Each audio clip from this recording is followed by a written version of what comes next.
Bueno, muy buenos días. Es un placer poder estar con ustedes en lo que yo denomino el mes del pulmón, porque en este mes hay muchas actividades que conmemoran la enfermedad pulmonar obstructiva crónica, pero también el cáncer de pulmón. Entonces, por eso noviembre es un mes supremamente importante para el mundo de la neumología y celebro también que el Ministerio de Salud tenga interés en esta enfermedad, que llega a ser la tercera causa de muerte. Y qué bueno que las asociaciones de pacientes, que FIQIRES esté trabajando igualmente en comprender, en darle a entender a la comunidad en general, al cuerpo médico, a los pacientes y a todas las personas interesadas qué es la enfermedad pulmonar obstructiva crónica. Así que muchas gracias por la invitación. Mi nombre es Abraham Ali, yo soy profesor de la Universidad del Rosario, de la Universidad de La Sabana y neumólogo, director médico de la Fundación Neumológica Colombiana. Y bueno, me han invitado a tocar esta temática de qué es la EPOC, a comprender la EPOC, cómo hacer el diagnóstico de EPOC, y espero poder llenar sus expectativas en cuanto a esta temática. Entremos en materia y comienzo, obviamente, por dar una definición de qué es enfermedad pulmonar obstructiva crónica. Esta enfermedad respiratoria es frecuente, prevenible y tratable. Y en esas tres palabras hay mucha información que debemos explotar, que debemos tener en cuenta. Frecuente, indudablemente. Ahorita comentamos un poco más sobre los datos de prevalencia, pero les digo que se encuentra mucho más allá de lo que los médicos con frecuencia pueden pensar. Y la segunda palabra es la prevención. Tiene un valor enorme porque en eso tenemos que trabajar entendiendo que la causa que produce la EPOC es la que está en la parte última de esta definición y es la exposición significativa a partículas y gases nocivos. Entiéndase, a fumar, a vapear, a cocinar con leña. Y lo tercero es tratable. Cuando yo comencé a estudiar neumología me decían, el paciente con EPOC tiene una enfermedad que no regresa.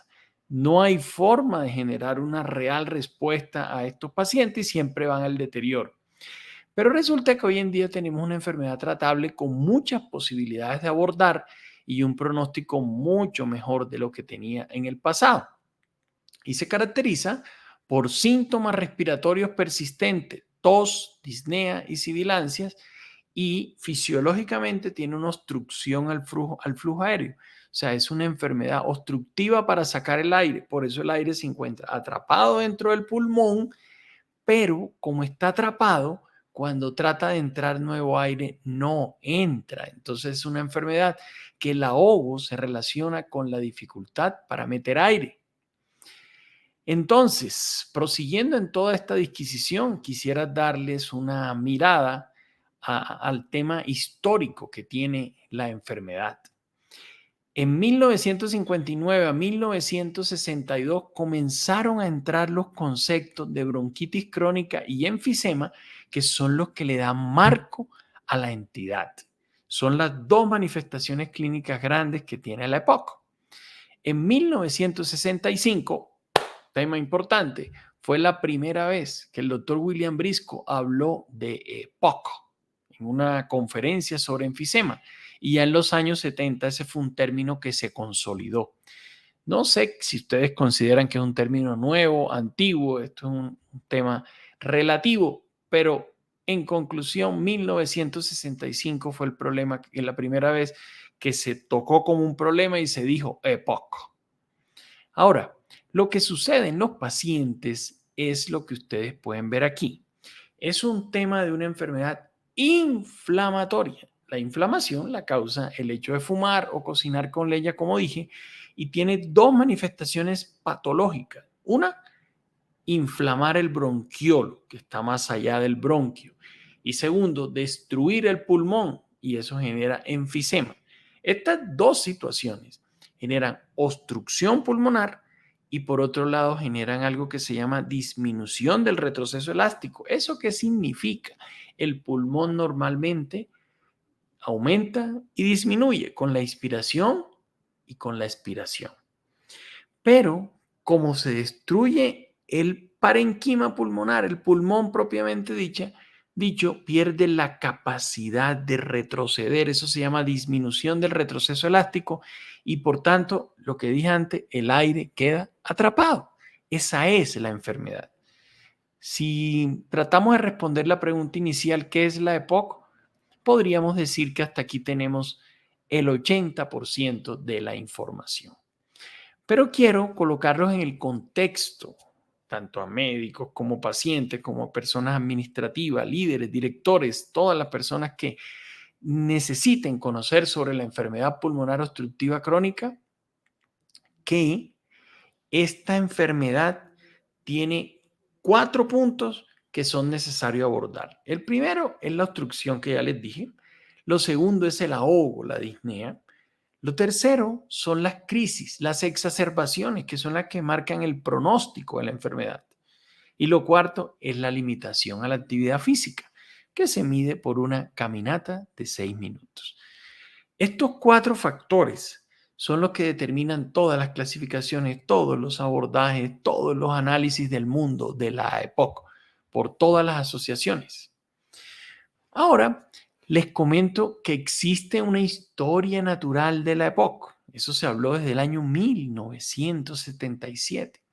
Pero esa historia natural de la EPOC tiene una serie de detalles que les quiero compartir y que son interesantes.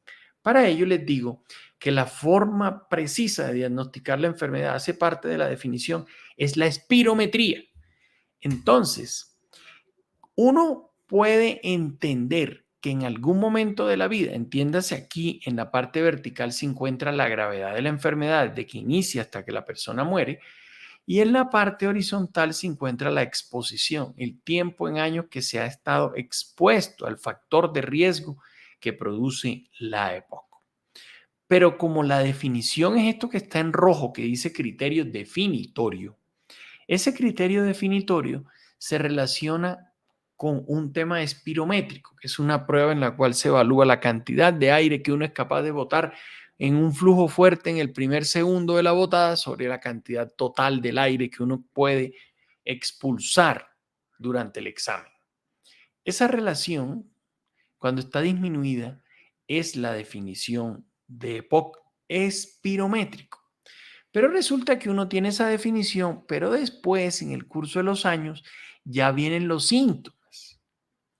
Pero también existe otra situación, y eso lleva a que no haya enfermedad aparentemente antes de la espirometría, pero ustedes y yo sabemos que esos puntos de corte de espirometría detrás pueden tener en el paciente ausencia de síntomas, pero sí enfermedad, daño del pulmón, y eso evidentemente es así.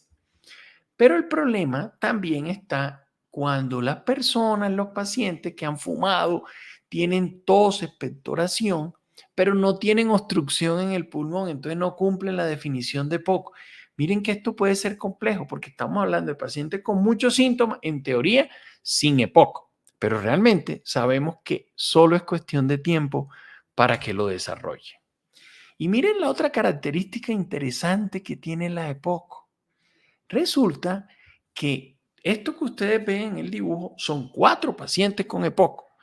Tienen espirometrías muy malas, o sea, tienen obstrucción del pulmón importantísimo, tienen edades diferentes y no se parecen el uno al otro. Uno ve uno con una barriga protuberante, el otro lo ve delgado, el otro lo ve más fornido. Todos tienen EPOC. Entonces, miren lo complejo que puede ser, a diferencia de otras entidades en las cuales uno más o menos por la visualización del paciente logra entender si tienen o no EPOC. En estos casos es completamente diferente y la EPOC se presenta de diferentes maneras. Esta radiografía de tórax es clásica del paciente con EPOC. Son pulmones grandes, el diafragma aplanado, tiene aire que no sale, que está detrás del esternón, por ejemplo. Estos 2 TAC se parecen a los 4 pacientes que acaban de ver. ¿Por qué? Porque el de la derecha de su pantalla tiene enfisema, destrucción del pulmón, y el de la izquierda tiene bronquios engrosados, tiene bronquitis crónica. Son cosas diferentes, son manifestaciones diferentes de la enfermedad, pero ambos son EPOC. Allí está la complejidad.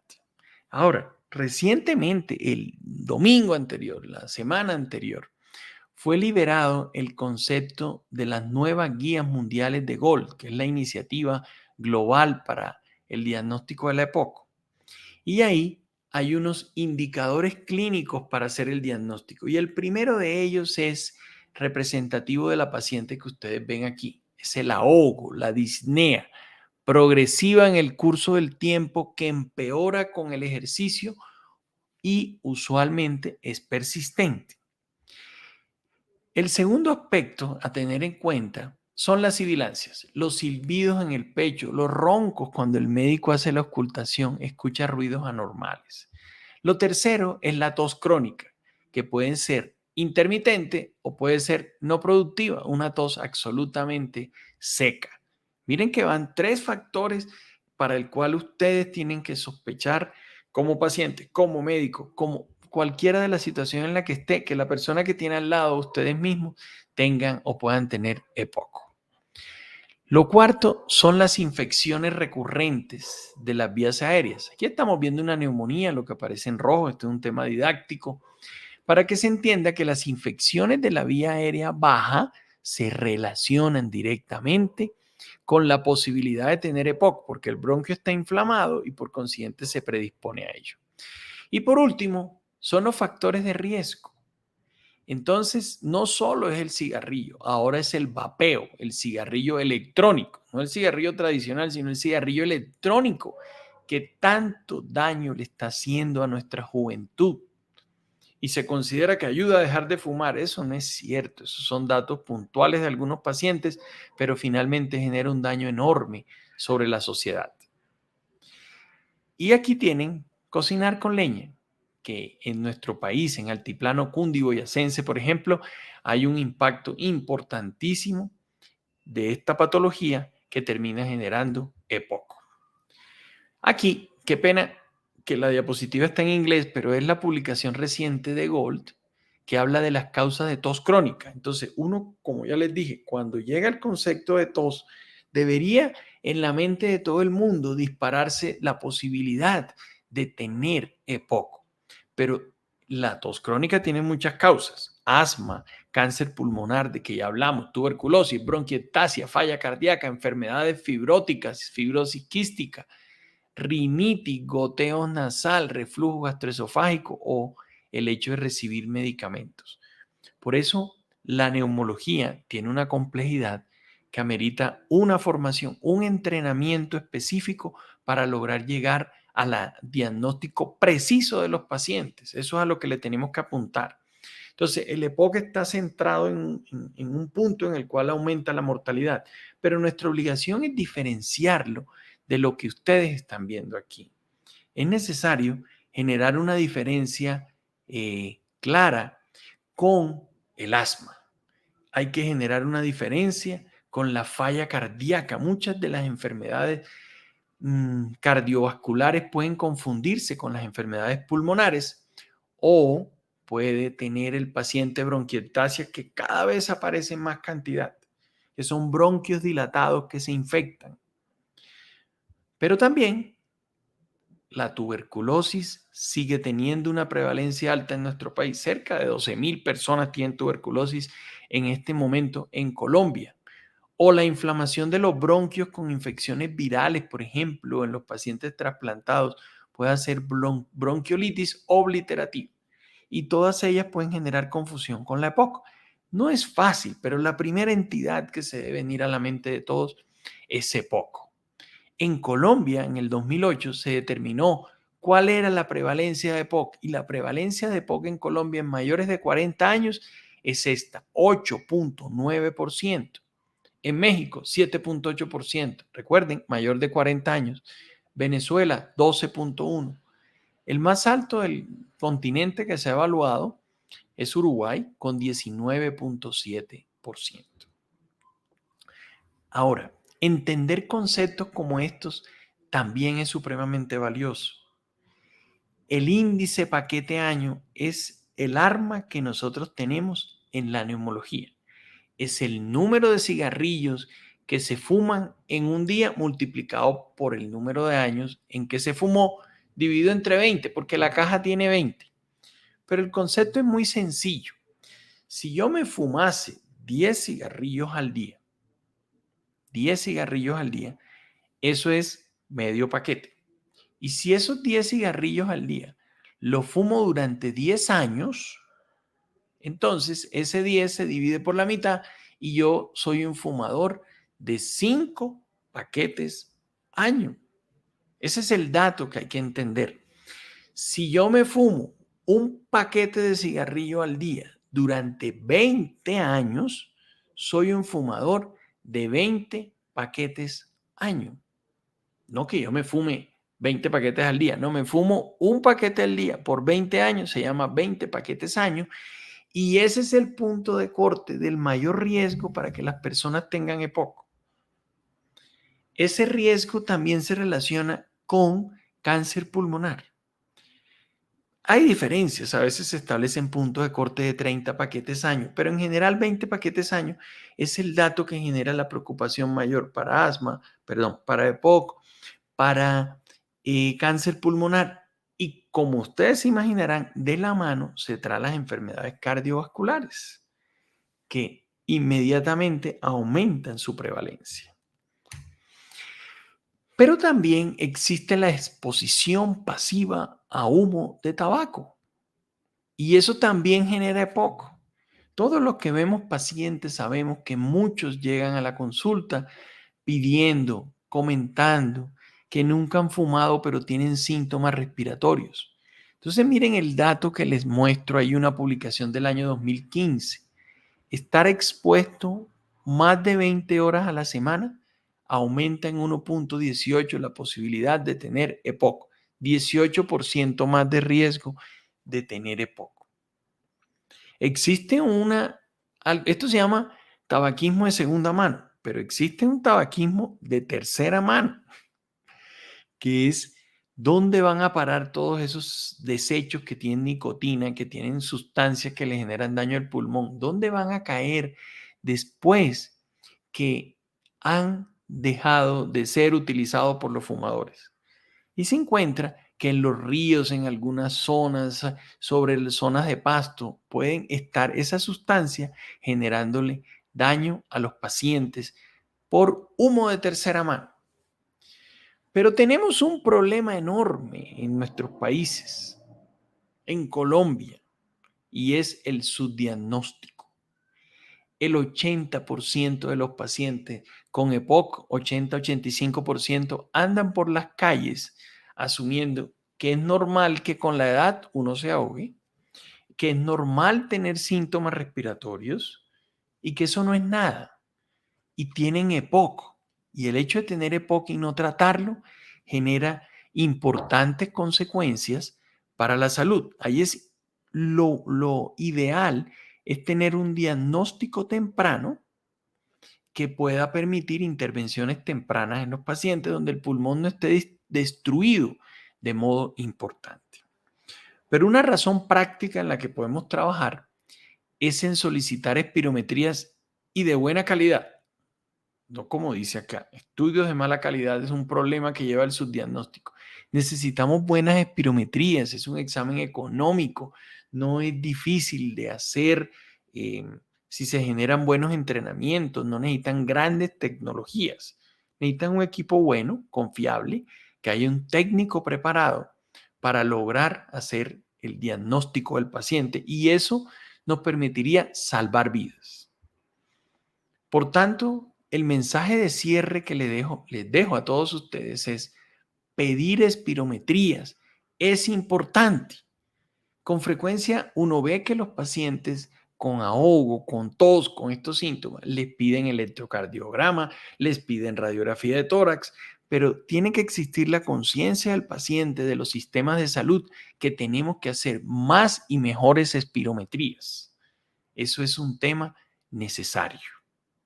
Ese es el mensaje que les quería dejar en relación con comprender la enfermedad, comprender qué es la EPOC, sospechar la EPOC para poder tener abordajes adecuados. Entonces, muchas gracias por la invitación. Creo que cumplí con estos 20 minutos que me solicitaron.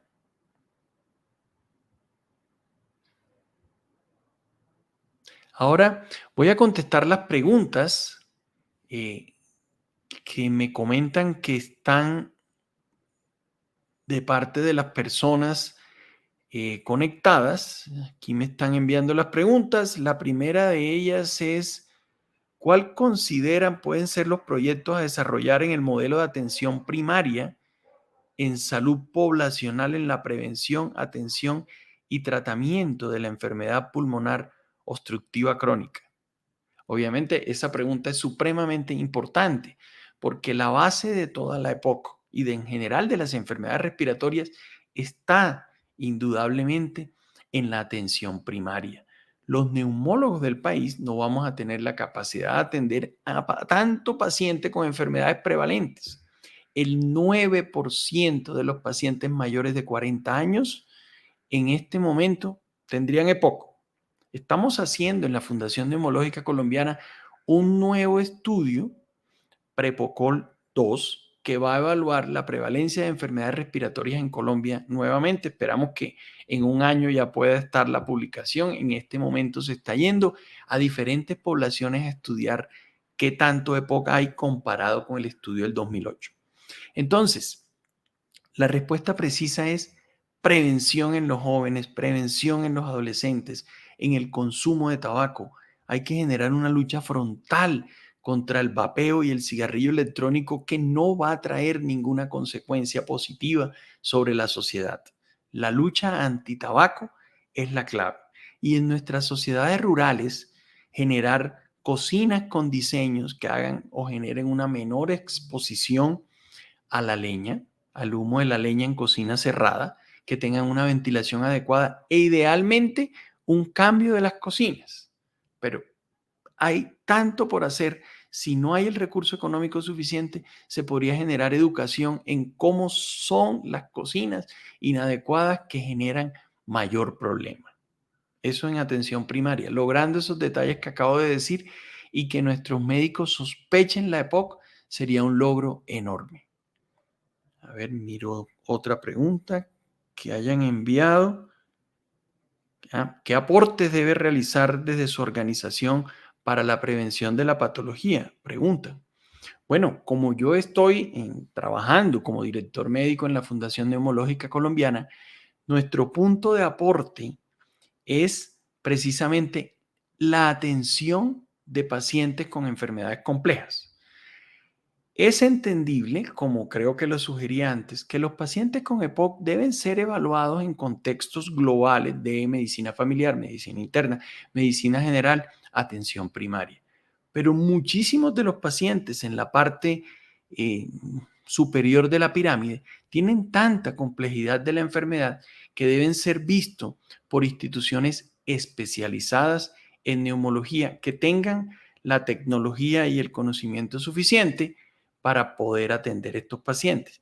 No tienen que haber equipos, máquinas, broncoscopios, ultrasonógrafos bronquiales para todos los sitios. O sea, pueden ser sitios puntuales que puedan colaborar con eso. Esa es la primera parte, la atención de los pacientes de alta complejidad con estas enfermedades. Y lo segundo es educación. Yo creo que en eso estamos trabajando de una forma intensa en poder llegar a toda la comunidad médica para enseñarles sobre la patología. Y lo tercero es generar investigaciones propias que afecten a los pacientes de nuestro país, que a veces o siempre tienen grandes diferencias con los de otras latitudes. Investigación, asistencia y docencia. Ese trípode es clave para lograr soluciones. Aquí hay otra pregunta que me comentan: ¿qué intervenciones intersectoriales considera se deben realizar? Importantísimo porque ninguno de los actores del sistema de salud, ninguno de los actores de la población puede lograr soluciones completas a este tipo de enfermedades con tanto impacto. Se necesita, como es claro, decisiones a nivel ministerial para que todas lo que debe suceder de allá abajo pase, para que las personas que estén a cargo de los pacientes desde el punto de vista administrativo tengan esa posibilidad de facilitar las rutas de atención. Desde el ministerio, para que las rutas integrales de atención se puedan cumplir. Desde las IPS básicas y desde las IPS especializadas, articulemos conocimiento y atención de pacientes, para que desde las farmacéuticas nuestros pacientes tengan más fácil acceso a los medicamentos y a los buenos medicamentos, con unos precios que sean asequibles para esta población.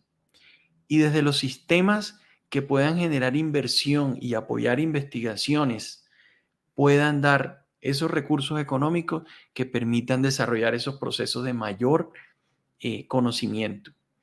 Y desde nuestras universidades, educación, facilitar, colocar todas esas estructuras que tienen los sistemas universitarios, tanto tecnológicos como en recursos humanos, para que fluya un conocimiento de arriba hacia abajo y tengamos una gran preparación como país en la atención de los pacientes con EPOC. Creo que el tiempo termina allí. Entonces, nuevamente, muchas gracias también por las preguntas.